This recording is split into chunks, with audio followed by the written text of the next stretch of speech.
यह लाइन बहुत ही ज़्यादा प्रसिद्ध है किसी के भी मनोबल को तोड़ने के लिए। तू कुछ भी नहीं कर पाएगा, पाएगी। ऐसे लोगों को ही प्रेरित करती हुई यह कहानी है एक लड़का जिसका नाम था विश्वम, जिसका नाम तो था बड़ा अच्छा, लेकिन सिर्फ नाम। लेकिन वह न ज़्यादा बुद्धिमान था मगर समझदारी थी। लेकिन वह तो उसे सबकी नज़र में वह प्रसिद्धि नहीं दिला सकती थी जो एक बुद्धिमान लड़का अपनी पढ़ाई के जरिए सबसे प्रशंसा पाता है, जिसके कारण उस लड़के विश्वम को भी हमेशा अपने परिवार, संबंधी, पड़ोसी से यह सुनने को मिलता था कि तू तो कुछ नहीं कर पाएगा। बस वो मित्र ही थे उसे समझ सकते थे, लेकिन मित्र भी कैसे? ठीक उसी की तरह ना पढ़ाई में ज़्यादा बुद्धिमान थे और ना ही किसी दूसरी प्रतिभा में। ऐसा ही विश्वम भी था, जिसे लगता था कि मैं इस धरती पर हूँ ही क्यों, अगर मुझ में कोई प्रतिभा है ही नहीं, क्योंकि मुझे पढ़ाई लिखाई से लेकर हिंदी, इंग्लिश, गणित सब कुछ उतना ही आता है जिससे मैं अपने रोज़ का हिसाब किताब कर सकता हूँ। ना ही किसी खेल में और ना ही किसी अन्य कला में अच्छा हूँ। फिर भी किसी तरह उसने 12वीं और 10वीं ग्रेस लगाकर पास कर ली। अब उसने कॉलेज में भी दाखिला ले लिया। इसके अलावा जब कॉलेज से आता तो घर पर खेतों की देखभाली, माँ की ऐसे काम में मदद करना जो बाहर वाले थे, जैसे कि दूध बेचने जाना, राशन लाना, कभी शादी अवसर का न्योता आना तो उस पर जाना, बड़े बुजुर्ग की दवाई गोली लाना आदि। लेकिन पढ़ाई में तो मन लगता नहीं था, क्योंकि अब वह कॉलेज जाने लगा था, जिसके कारण वहाँ उसने देखा कि कक्षा में भिन्न भिन्न आर्थिक स्थिति वाले छात्र हैं। जैसे कुछ छात्र ऐसे थे जिनके पिता का व्यापार था, इसलिए वे बात करते थे कि मैं घर जाकर अपने पिता के व्यापार में मदद करता हूँ और आगे जाकर इसी क्षेत्र में जाऊँगा। तो कुछ ऐसे भी छात्र थे जिनके पिता सरकारी नौकरी करते थे, इसलिए वे कहते मेरे पिता सरकारी नौकरी करते हैं, मैं भी कोशिश करूँगा कि इसी क्षेत्र में जाऊँ। तो कुछ ऐसे भी थे जिनके पिता प्राइवेट नौकरी करते थे, वे कहते अरे मैं तो समझ नहीं पा रहा हूँ कि मैं क्या करूँगा। अब विश्वम सोचता कि मैं तो इन तीनों में नहीं आता, मैं तो किसान का बेटा हूँ और घर जाकर अपने पिता की खेती में मदद करता हूँ। ऐसे में क्या मैं आगे किसान ही बनूँगा और पिताजी की तरह पैसे पैसे के लिए सोचता रहूँगा। अब विश्वम को समझ आया कि यहाँ सिर्फ किसान और प्राइवेट नौकरी करने वाले के बच्चों को ही चिंता होती है कि वह आगे क्या करें। उन्हें स्कूल खत्म होते ही पढ़ाई के साथ कुछ और भी करने का सोचना पड़ता है, क्योंकि पढ़ाई में भी औसतन और उससे कम का परिणाम और अन्य प्रतिभाओं में भी शून्य के बराबर ही हैं। तब उसे कॉलेज में ये भी पता चला कि यहाँ बहुत सारे बच्चे ऐसे हैं जो इसी उम्र में ही कमाई कर रहे हैं, आर्थिक तंगी के कारण या खुद के जेब खर्च के लिए, कुछ तो अपने शौक के लिए अपने स्किल का उपयोग कर रहे हैं, चाहे वह ऑफलाइन हो या ऑनलाइन। अब विश्वम को लगा बाप रे, यहाँ तो सच में बहुत कुछ सीखने को मिला। उसने भी सोचा वह भी कुछ न कुछ शुरू करेगा, क्योंकि उसकी भी आर्थिक स्थिति ठीक नहीं थी। लेकिन सोच रहा था 12वीं के परिणाम पर कौन कौन सी जॉब मुझे मिल सकती है।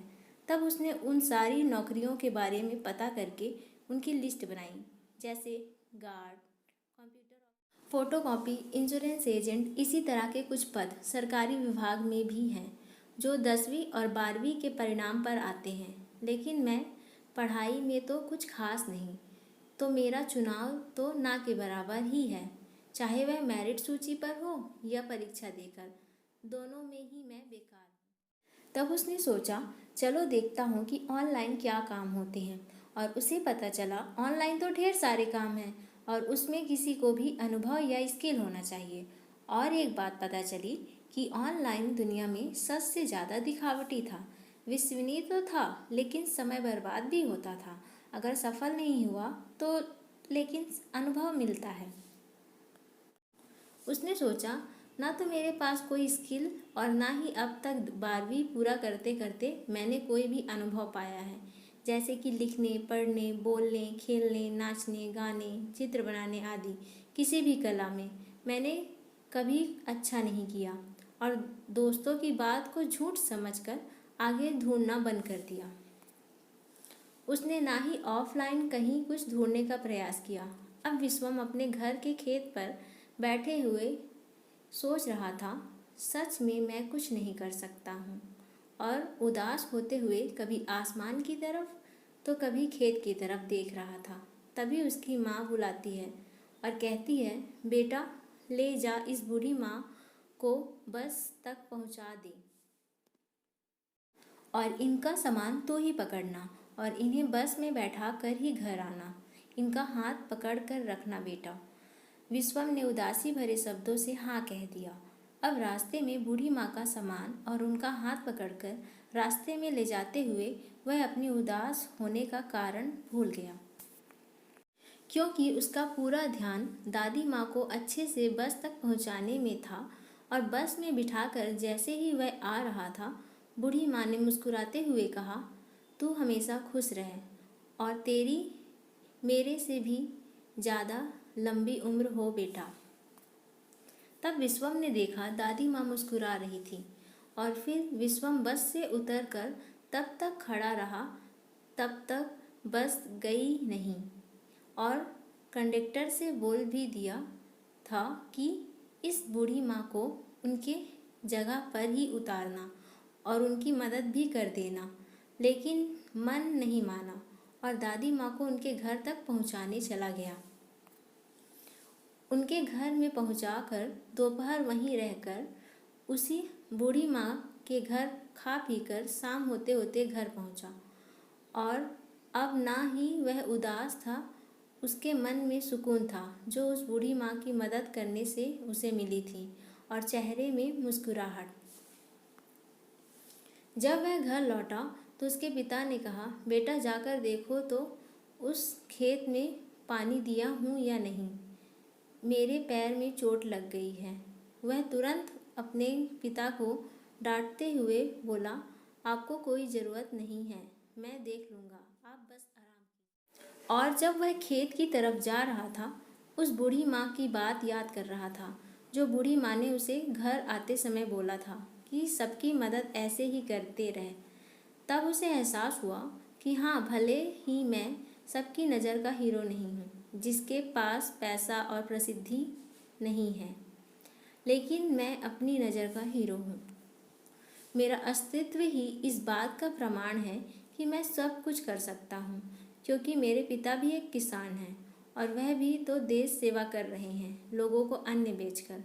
मतलब मैं कुछ नहीं होकर भी बहुत कुछ हूँ। मैंने कोई बड़े काम नहीं किए, पढ़ाई में अच्छा नहीं किया और ना ही किसी और कला में, लेकिन एक बात तो मुझे पक्का पता चल चुका है कि मैं कुछ ना होकर भी बहुत खुश हूँ। मेरा अस्तित्व भी उतना ही महत्वपूर्ण है जितना इस आसमान में सारे तारों का। मेरे पिता आम आदमी हैं जो सबकी मदद करते हैं, इसलिए वे मेरे लिए खास हैं।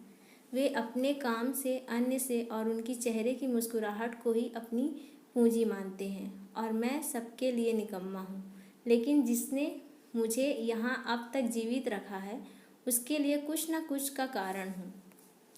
लेकिन हाँ, मैं एक प्रसिद्ध लेखक, गायक, कलाकार, अफसर, डॉक्टर, सरकारी कर्मचारी, बैंकर, शिक्षक, किसान कुछ भी नहीं हूँ।